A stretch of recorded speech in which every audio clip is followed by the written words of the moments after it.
Hello, this is Father Michael coming here and speaking to you from St. Coleman Parish. And we're always looking for new ways to engage our parishioners, especially during these difficult times. But one of the things that God has blessed us with is we have a lot of parishioners who work in the professional field. And we have one of our parishioners, John Reininger, who is very involved in our parish. He's a sacristan, he's been a lector, and he's involved in other areas of our ministries. He is a professional psychotherapist, and we're very happy to have him here at St. Coleman. And he has agreed to give us some of his time to give us some advice, some words of hope, and some consolation for our parishioners. So I hope you enjoyed this interview that was given by Shannon, and hopefully we can provide more content like this in the future for all of you. May God bless you, and may you enjoy this video. Today we're talking to John Reininger about how the COVID pandemic has affected the parishioners of St. Coleman and society at large. John is a licensed psychotherapist. He's been in practice for over 30 years here in South Florida, helping people work through traumatic experiences. John, thanks for coming in. Thank you very much for having me today. Now, I know you've been a member here a long time at St. Coleman, going way back even before our current church building was constructed. I registered here in 1975 when Monsignor Berry was a pastor and our church was the parish hall. Wow.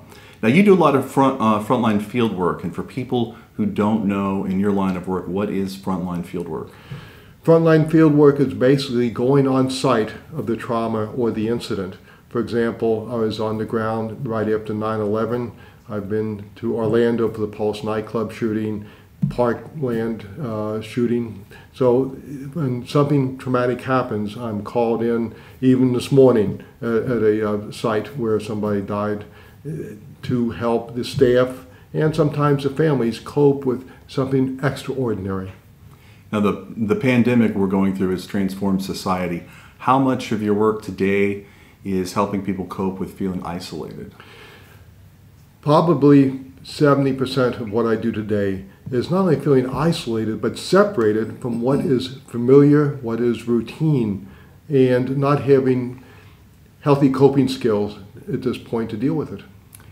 As Catholics, the biggest shock of the pandemic was when every Catholic church in the United States shut down. We were cut off from coming to church, cut off from receiving Holy Communion, and from coming together as a community, a central part of our faith. What kind of effect does that have on somebody when they're all of a sudden they're isolated from something that's the central part of their lives? The emptiness is hard to fill, and often I will talk to people about what they expected, what did they initially, before this all happened, bring to this time. The pre-existing conditions are very important. So if they didn't have a real engaged involvement with the church or their spirituality, how do you build that and deal with the emotions that go along with it? When you're counseling people and dealing with this pandemic, what kind of concerns are they expressing? Initially, it is safety, medical safety for themselves, their families. It is when are things going to go back to normal, which they won't. It'll be a new normal. And how do I make quality life choices now? One of the major impacts of COVID-19 has been so many businesses, especially small businesses, have ceased operations, or they've had to cut their staffs or cut their payroll. What do you say to people who've lost their income and now they can't support their families? Well, because we are creatures of habit, we want what is familiar, and the challenge is going to be finding a source of income. It could be just an hourly job temporarily to bridge the gap and to help some cash flow where the basic essentials of the family can be met. What I've seen is a lot of companies are having their employees work remote. They're doing Zoom meetings and that sort of thing. So when parents are home, they got the kids that are home because they're not in school, and that's kind of tough for everybody to adapt. But for the kids, they're not able to go outside and play with their children, with their friends. Their whole lives are different now. What is the best way for parents to help kids adapt to an unusual situation like this?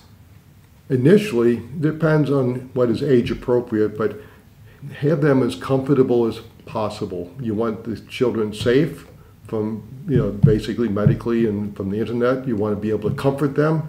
emotionally, spiritually, and then try to help get some interactive activities, physical activities for the children as well as the family unit itself. So you're not replacing anything, but you're developing new skills.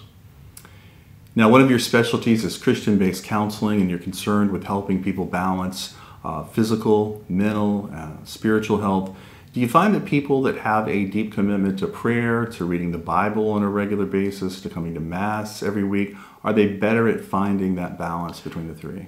Absolutely. As a matter of fact, the sense of spirituality is becoming more dominant because that's one thing they cannot lose. They can give up. Nobody can take that from them, and they're finding that a real anchor, again, to bridge the emotional, maybe physiological changes that are put upon us. We can tell by Mass attendance that there's still a lot of people that they're not comfortable coming to church. They're worried about their health. How do people stay connected to their faith when they aren't worshiping as a community? Then they have to redefine what community is. Perhaps the building they live in, there might be 2 or 3 Catholics or Christians. Can they do a kind of an ad hoc Bible study, a prayer service? What can they do until they can get back where they feel safe in a larger community? So a community can be of 2 or 3 people, not several hundred, and it still can be very effective. It's easy to trust the Lord when times are good, but when there's a crisis, it's a test of faith, and we see that throughout the Bible. How do people stay at peace and trust the Lord in a crazy situation like this? Trust goes from what we are physically familiar with to what we spiritually need. And we know in our spirituality, God's always there. And saying, I will get what I need, not what I want. What I want is familiar, but what I need is going to help me through this time, and nurture that however you want, but do it in an active way. And that trust will be there because it's a two-way dynamic. And here at St. Coleman, parishioners can stay engaged. We're putting Masses online, a lot more content online, so that's important. Well, John, thanks for coming in today. We hope to talk to you again in the future. Thank you very much for having me. It's been a privilege.